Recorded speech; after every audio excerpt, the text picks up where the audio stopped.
How do you beat the heat in Florida? Like, really, what's your go-to? Maybe it's cranking up the AC, grabbing a cold drink, or heck, just hanging out by the fridge with the door open.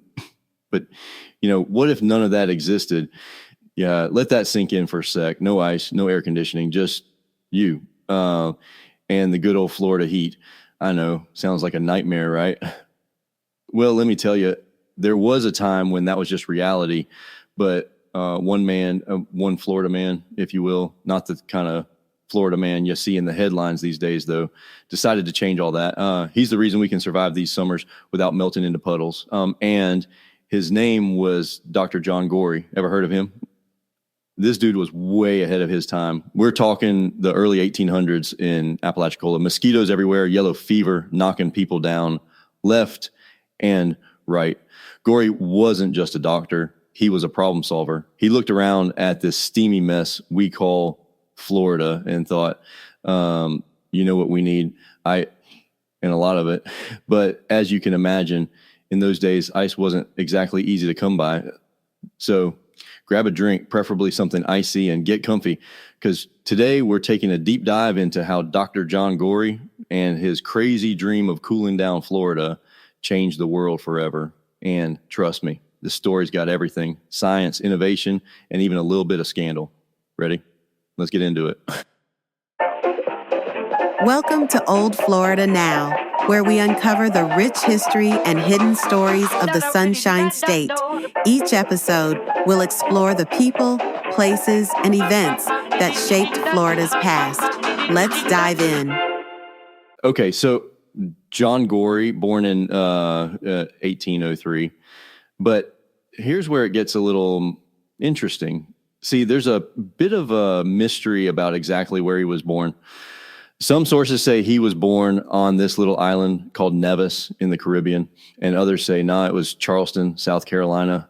Either way, we do know he grew up in the South, mostly in South Carolina. Not a bad spot to be back in the early 1800s, but not exactly a hotbed for, revolutionary thinking. Yet that's exactly what he grew up to do.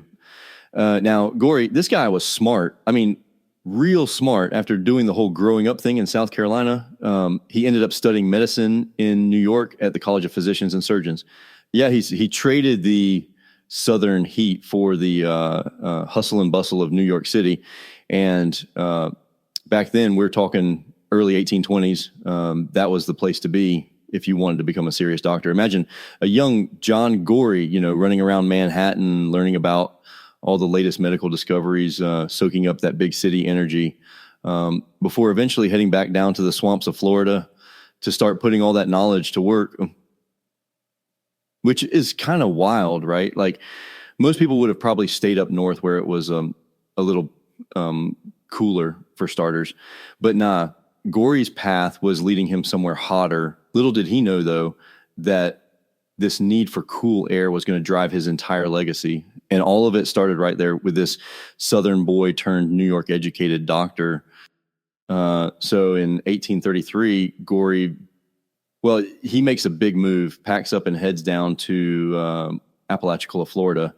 Now, let me tell you, this place, it was no sleepy fishing village back then.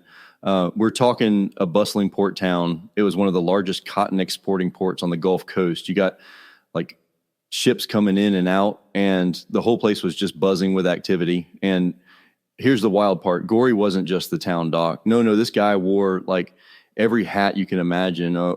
So he's the town physician, right? But he's also the postmaster, the mayor, and get this, he's out there as a city treasurer too. I mean, I don't know about you, but that's a lot of jobs for one dude. Like, imagine seeing your doctor one day, then a week later he's handing you your mail, and oh, by the way, he's the guy running your city council meetings. It's kind of like, what didn't this guy do? But here's the thing. Apalachicola was a hot mess at the time, literally. It's Florida, so, it's hot. People are dealing with yellow fever outbreaks, mosquitoes everywhere. And here's Gorrie trying to juggle all these responsibilities while thinking, yeah, maybe I can fix this heat problem while I'm at it. That's the kind of guy he was. If he saw a problem, he didn't just sit back. He's out there trying to solve it. So, yeah, it's 1833, Apalachicola is booming, and John Gorrie's right in the thick of it, balancing a ton of rolls while already planting the seeds for what would become his huge invention. Pretty cool, huh? So picture this. It's 1841, and Apalachicola, Florida is basically a giant steam room. We're talking hot, humid, like the air feels like soup. And it wasn't just uncomfortable, right? It was downright dangerous. Yellow fever was, well, it was everywhere, ravaging the population. People were dropping like flies. And the thing is, no one really knew what was causing it. Now, Gorrie, he's the town doc, remember? He's looking at all this. And like many doctors at the time, he believes in this theory called miasma. Basically, they thought diseases like yellow fever were spread by bad air, foul, stinky air coming from swamps and stagnant water. So in his mind, the solution is pretty simple. If the air is the problem, cool it down, get rid of the bad air, right? And that's what leads Gorrie to start thinking about ways to cool rooms for his patients. He's like, well, if winter naturally cools the air and people don't get sick as much, then maybe I can create a fake winter. So Gorrie starts experimenting with ice, hanging it above the beds of yellow fever patients to let the cool air drift down. Sounds kind of wild, right?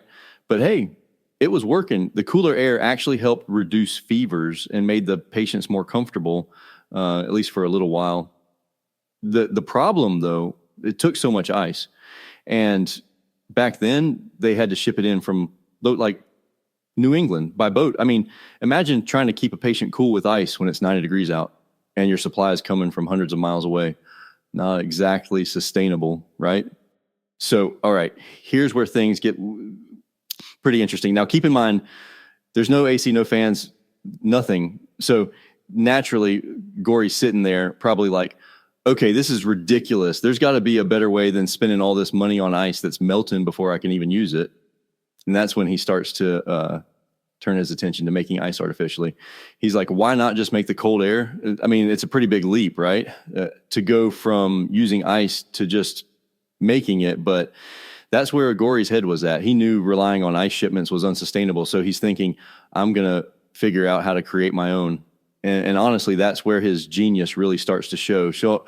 But of course, inventing an ice machine back then, it wasn't like he could just pop into a hardware store, He had to start from scratch, experimenting with gases, compression, all this scientific stuff that most folks in the 1840s probably couldn't even wrap their heads around.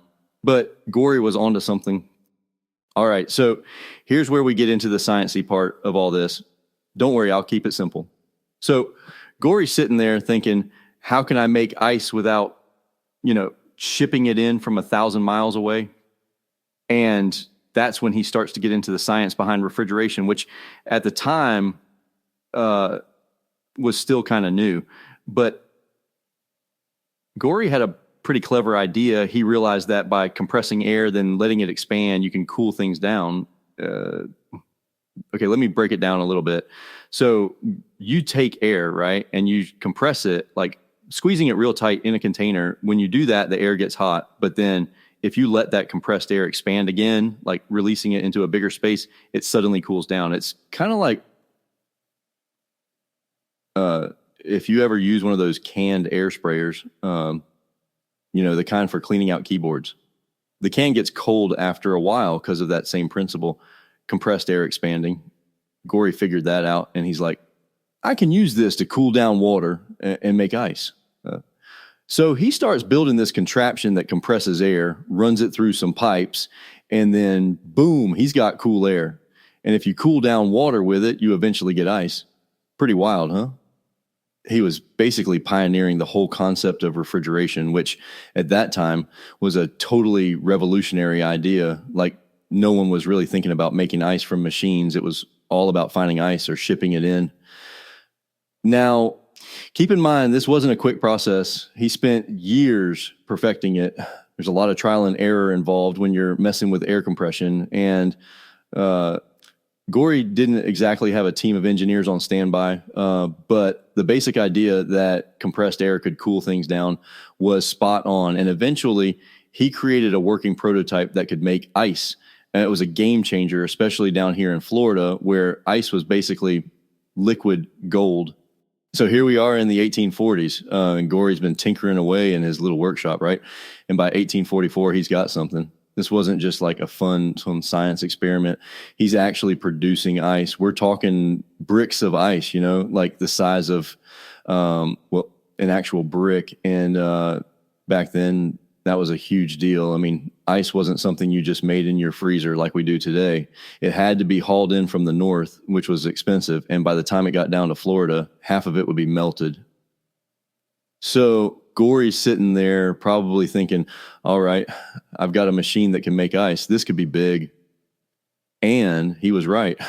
But, this wasn't an overnight success story. He kept refining it, kept working on it. And in 1851, he finally got a patent for his ice making machine. Now, this patent, it's what really solidified him as the father of mechanical refrigeration. But here's the thing. Just because he had the patent didn't mean people were lining up to buy these machines. Back then, most folks were still kind of skeptical about the idea of man-made ice. I mean, it was a whole new concept. People were used to ice being cut from lakes and rivers up north, and the idea that a machine could just make it, yeah, that sounded pretty wild to them. So even though Gorrie's machine was capable of making these ice bricks and he had the patent in hand, it didn't exactly take off right away. But still, that invention, it was the start of what we now know as refrigeration and air conditioning. It's kind of crazy to think that this little machine in 1844 making ice down in Apalachicola paved the way for like the entire modern cooling industry. And look, we wouldn't even be here today enjoying a cool drink or walking into an air-conditioned building without that machine. Gorrie was way ahead of his time. He just didn't live long enough to see how much his invention would change the world. But that patent in 1851, yeah, that was the moment it all started to take shape. All right, so Gorrie's got this ice machine, right? He's making these bricks of ice in Florida, which is pretty wild for the time. And it sounds like everything should be smooth sailing from there, but not so fast. Enter Frederick Tudor, also known as the Ice King. This guy was basically running a monopoly on the ice trade. He was shipping massive amounts of natural ice from lakes in New England all over the world. And, for him, Gorrie's invention was, it was a threat to his empire. So Tudor, he wasn't just going to sit back and let this guy in Florida start making ice out of thin air and put a dent in his business. Nope. Instead, he goes on the offensive. There's this full-on smear campaign against Gorrie. Tudor's out there paying off newspapers, spreading rumors about how these ice machines were unsafe, unsanitary, all sorts of wild stuff. He's basically trying to convince people that Gorrie's invention is like some dangerous, unnatural contraption. You got to remember, this is the mid-1800s. People didn't really trust new technology like that. The idea of man-made ice was kind of hard for folks to wrap their heads around. So Tudor's smear campaign, it worked. People were skeptical. Gorrie's invention struggled to gain any traction because Tudor had the market on lock with his natural ice. I mean, the dude had ice ships going as far as India, so you can see why he wasn't too keen on Gorrie's machine taking away his customers. And honestly, it's kind of sad. Gorrie had this brilliant invention that could have changed things for the better, especially in places like Florida where, ice wasn't exactly growing on trees, but between the smear campaign and the public's general suspicion of new tech, Gorrie just couldn't compete with Tudor's ice empire. It's one of those stories where like the good idea doesn't win right away, and the guy behind it, he never really got to see his vision come to life. So let's talk about the public reaction to Gorrie's ice machine. Spoiler alert, it wasn't great. You'd think people in the sweltering heat of Florida would be like lining up for man-made ice, right? I mean, what's not to love? But back in the 1840s, the idea of artificial ice was a little too much for folks to wrap their heads around. See, the thing is, like I mentioned earlier, people had been getting ice from lakes and rivers up north for centuries. It was just the way things were done. You cut the ice, you pack it in sawdust, and you ship it down to wherever it's needed. So when Gorrie comes along with this machine that's making ice from air, well, people thought it sounded kind of fantastical, like almost too good to be true. And if you know anything about human nature, when something sounds too good to be true, we tend to get a little skeptical. The press didn't help either. They weren't exactly kind to Gorrie's invention. A lot of newspapers at the time were kind of in the pocket of the natural ice trade, thanks to our buddy Frederick Tudor, the Ice King. So they painted Gorrie's machine as impractical or even dangerous. There were articles saying stuff like, why would you trust ice made by a machine when you can just get the real deal cut from a lake? People were suspicious of new technology, especially something that seemed as, well, unnatural as making ice. Even in Florida, where you'd think people would be desperate for any kind of relief from the heat, there was this reluctance. It was like, yeah, sure, it works in theory, but is it really better than just shipping ice from up north? There's just this hesitation to embrace something so new and different. And honestly, that public skepticism, it really hurt Gorrie. He wasn't just up against Tudor's smear campaign. He was up against a public that wasn't ready for what he was selling. So, yeah, Gorrie's ice machine was an incredible invention, but at the time, it was kind of seen as a pipe dream. People just weren't ready to accept that ice could come from anywhere other than a frozen pond up north. So let's talk about how Gorrie's work, this little ice machine he was messing with in the 1840s, ended up laying the foundation for, well, the entire refrigeration and air conditioning industry. I mean, think about it. Every time you walk into a cool building in the middle of a blazing hot Florida day, or, grab a cold drink from your fridge, you can thank Gorrie for that. Yeah, it's wild to think about, but Gorrie's invention, the one that people kind of scoffed at back in the day, it actually paved the way for the modern cooling systems we rely on today. Now, obviously, the technology has come a long way since Gorrie's time, but the basic idea, compressing air, cooling it down, and using that cool air to make ice or lower temperatures, that's all Gorrie. His work basically opened the door for other inventors to come in and build on what he started. I mean, without Gorrie, we wouldn't have folks like Willis Carrier, the guy who invented modern air conditioning in the early 1900s. And, Carrier probably wouldn't have had the same inspiration or foundation to work from without Gorrie's early experiments in refrigeration. Gorrie was the first to really say, hey, we don't need to rely on natural ice. We can make it. And that idea, that's what changed everything. Now, when we talk about the refrigeration industry today, it's massive, right? We're talking about cooling systems in homes, businesses, supermarkets, warehouses. All of it goes back to this idea that Gorrie had. It's funny because I doubt he ever imagined the scope of what he started. I mean, he just wanted to make his patients more comfortable and fight yellow fever. But his work laid the foundation for industries that are now essential to modern life. And, without refrigeration and air conditioning Florida, it would look a lot different. It's hard to imagine anyone living down here dealing with these brutal summers without cool air. Gorrie's invention might have seemed like a failure in his lifetime, but man, the impact it's had on the world, it's huge. Like, we're talking a legacy that's still keeping us cool today. So here's the thing. Gorrie didn't live to see how huge his invention would eventually become, but Florida made sure people didn't forget about him. If you ever head down to Apalachicola, you'll find a whole museum dedicated to the guy, John Gorrie Museum State Park. It's this small one-room museum, but it's packed with history. You can check out a model of his ice machine and learn about how Gorrie's work influenced refrigeration and air conditioning. It's one of those places where you walk in and you can feel the history,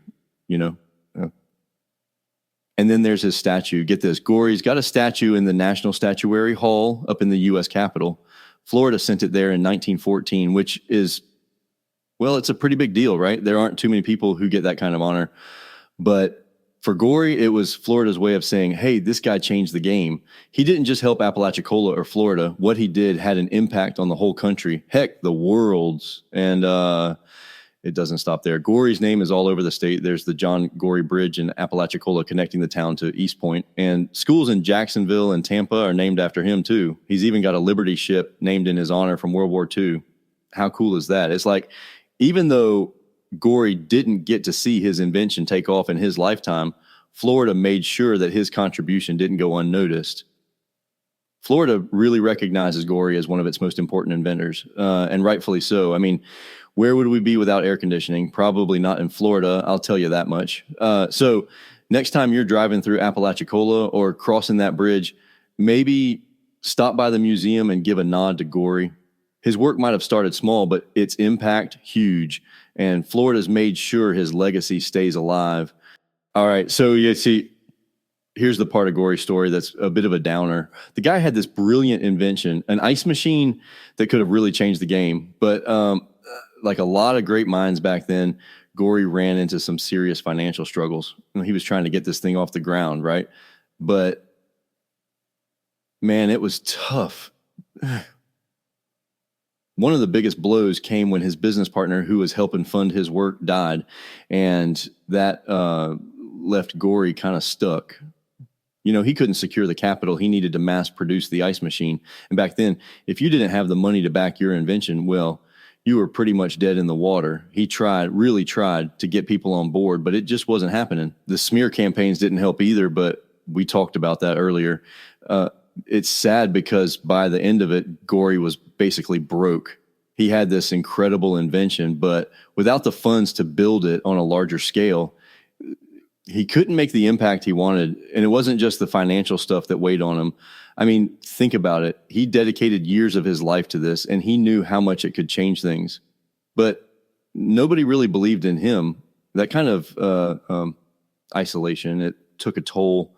Gorrie died in 1855, and a lot of folks believe he passed away from depression just from the weight of all those professional failures. It's like he spent his whole life trying to make a difference. And when it didn't happen the way he envisioned, it crushed him. He never got to see how his work would eventually revolutionize refrigeration and air conditioning, which is just heartbreaking, honestly. So yeah, Gorrie's last years weren't the kind of success story we'd like to hear. But even though he struggled, his invention lived on. And while he didn't get to see the fruits of his labor, we're all kind of living in the world he helped shape. So it's bittersweet, but it's a reminder that sometimes the biggest ideas don't take off until long after the person who dreamt them up is gone. All right, so as we wrap up here, I mean, when you really think about it, Dr. John Gorrie was way ahead of his time. His vision of artificial cooling, it didn't quite hit in his lifetime. The guy had to deal with financial setbacks, public skepticism, and of course, some good old-fashioned smear campaigns. But man, did his work leave a mark. Even though he didn't live to see it, his ice machine became the foundation for everything we rely on today when it comes to refrigeration and air conditioning.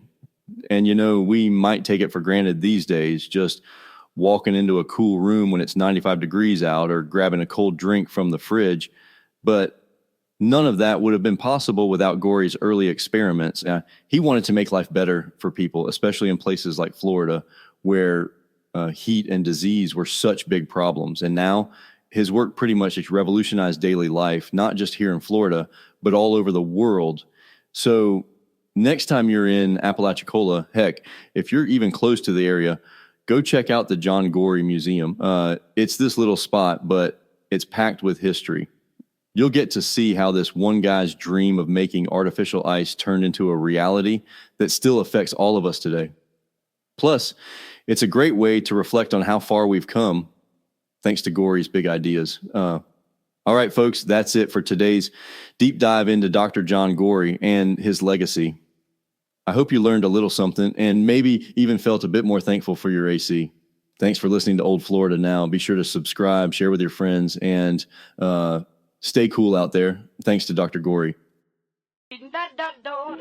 Thanks for listening to Old Florida Now. Stay tuned for more stories from the Sunshine State's past. Until next time.